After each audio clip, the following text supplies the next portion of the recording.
Give us some Rip Rogers stories, man. Tell us about meeting Rip. What do you remember about Rip? Training with Rip? Anything? Give us some on Rip here, man. All right. So the first day I showed up, I was sitting in the bleachers, and practice was about to start. And Fang and Sonic were the first two in the building, and they came up to me with their hand. I was green, obviously, and they came up to me with their hands out, and they treated me like I was somebody. And I was like, "Who do you think I am?" And that's when I kind of quickly learned that you're supposed to show respect. And then Rip came in, and I was nervous as hell. And I called you. I said, "Hey, Kip, how you doing?" And you were saying something, and after a couple of seconds, it sank in, and your whole look changed. And you said, you look like that cocksucker Eric Bischoff. Yeah, and I could, yeah. And then you stopped somebody. You said, "Doesn't he look like that cocksucker Eric Bischoff?" And you started yelling at me.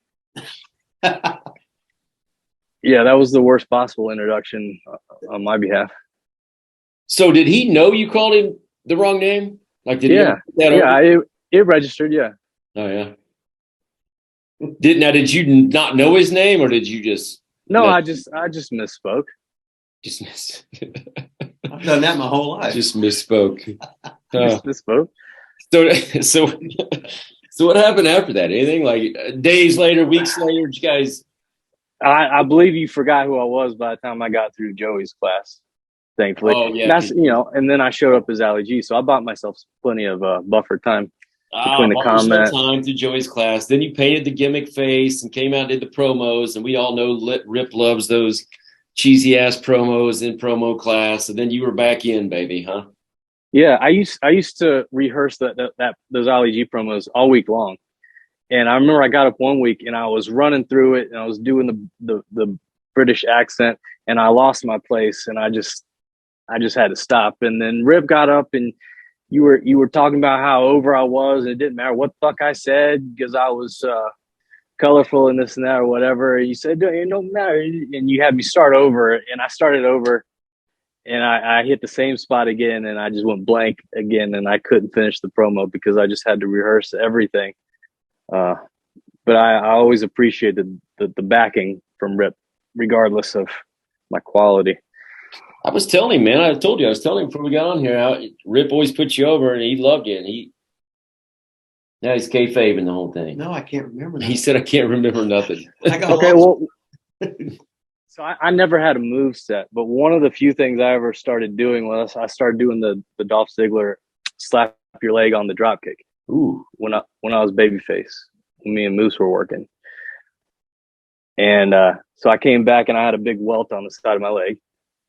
And Suzio stopped you in the hallway, Rip, and he said, and he pointed it out. He said, "Rip, what do you think of that?" And you just looked at me, you smiled at me, you said, "You're the man, Beef." And you walked off.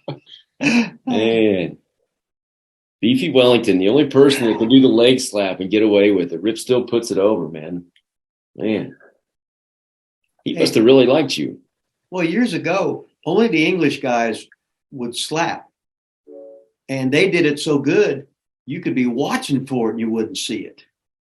But today's guys, it's almost like a rib, ha ha. Yeah. Watch me football kick. Let me make this as obvious. I'm slapping my fucking leg. It is all a fucking rib on the wrestling business. Ha, ha, ha. Yeah. Now, when you did it, you think you did it? You think people noticed that you were doing it, or you think you hit it? No, it was good. I just left evidence every time. On your leg. What was that? Lawler used to slap the other person, right? He always slapped the other person. Lawler used to slap the other person. So you were getting double fucked there. Like Lawler'd be selling. He'd say, "Beat the shit out of me." I'd fucking hit him, but he'd slap me in the fucking side. I said, "Fuck you, motherfucker. You're hurting me." Good rib. Big gold and a billfold, so swole that I can't get the shit closed. So I money fold and rubber band wrap. And when it